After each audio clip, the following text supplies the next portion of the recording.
Resultado Loto Fácil 2119. Na Loto Fácil, resultado de hoje, o prêmio estimado é no valor de R$1.500.000.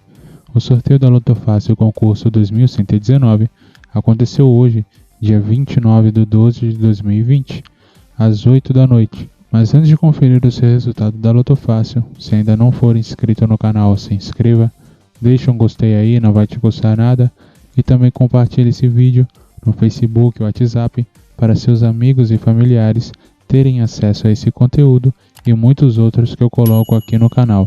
E eu coloquei embaixo do vídeo o link de um grupo VIP no WhatsApp, onde dou dicas para a Loto Fácil e também alguns descontos de sistema. E também coloque aí nos comentários quantos jogos da Loto Fácil você fez, quantos pontos acertou e sua cidade. Fiquem com o resultado, obrigado e até o próximo vídeo.